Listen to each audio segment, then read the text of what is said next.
The 1980s were a landmark decade for beverage brands.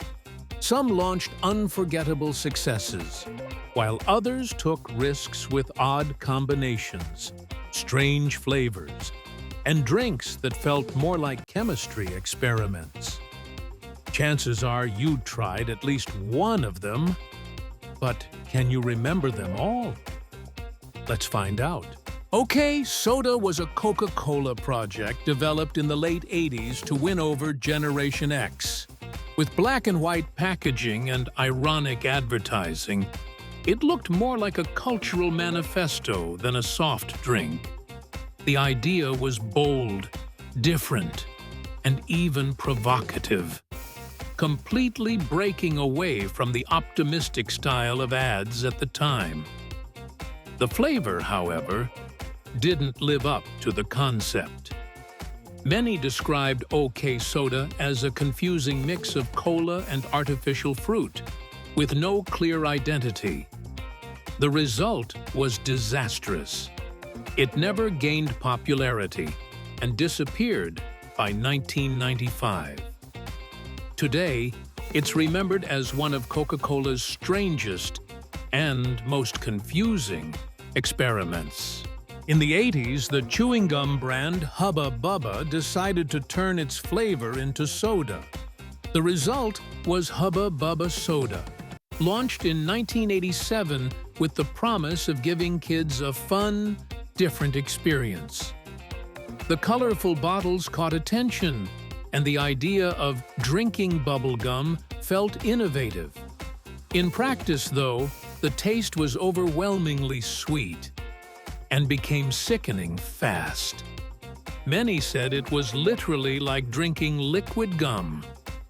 The novelty didn't last. It disappeared quickly and was never relaunched. Today, it's remembered as one of the strangest soda experiments of the decade. Created by Coca-Cola back in the 60s, Tab became a cultural icon in the following decades, especially during its peak in the 70s and 80s. It was one of the first successful Diet Colas, instantly recognizable with its hot pink can and stylish advertising campaigns. For many, drinking Tab was almost a statement of attitude. The flavor, however, was polarizing. Often described as bitter and artificial, it was loved by some and hated by others. Still, it survived for decades before finally being discontinued in 2020.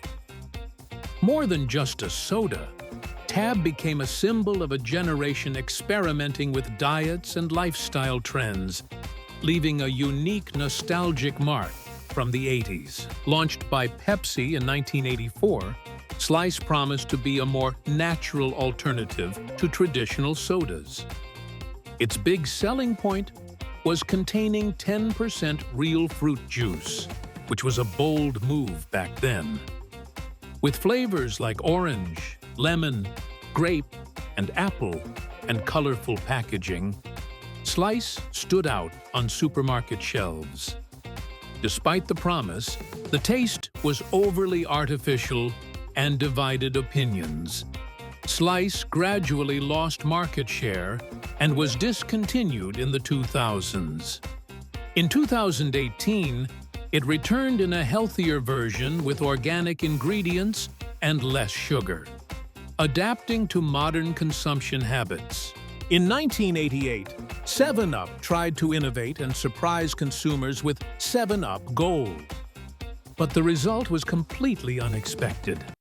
Instead of a citrus variation, the drink was amber-colored and tasted of cinnamon and ginger. For fans used to the light, refreshing taste of 7-Up, it felt totally out of place. The confusion was so great that consumers didn't even know how to classify it. It wasn't cola, it wasn't lemon soda, it wasn't refreshing. 7-Up Gold was quickly rejected and disappeared from shelves in less than 2 years. Today, it's remembered as one of the brand's biggest missteps. a reminder that innovation can sometimes leave fans more confused than impressed. In 1985, Coca-Cola made one of the boldest and most controversial moves in its history, changing the classic formula and releasing new Coke. The promise was a smoother, sweeter taste designed to compete with Pepsi, which was gaining ground at the time. But the backlash was immediate and intense. Consumers revolted against the change. The rejection was so strong that Coca-Cola had to bring back the original formula just months later, rebranded as Coca-Cola Classic. New Coke became a symbol of marketing failure, yet gained nostalgic status over time. Decades later, in 2019, it briefly returned as a limited edition thanks to the success of the series Stranger Things. In 1982, 7-Up decided to take on giants like Coca-Cola and Pepsi by launching its own cola.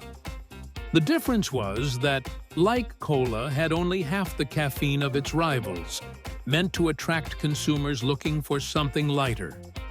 With flashy TV commercials and jingles, the campaign was everywhere. The problem was that fans thought the drink had no identity. To many, it was just a weaker, less exciting version of what already existed. Like cola, was quickly abandoned and vanished from shelves by the mid-80s. Today, it's remembered as a curious, but poorly calculated, attempt to compete in an already saturated market.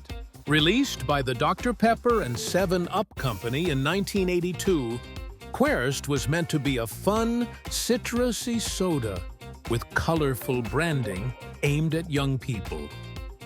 Even the name was a playful twist on the word thirst. On paper, it sounded like a hit, but the flavor told another story. Many consumers found it artificial and inconsistent, swinging between too sweet and too watered down. Rejection was swift, and Querst vanished from shelves with little trace. Today, it survives only in nostalgic memories as one of the forgotten curiosities of the 80s soda scene.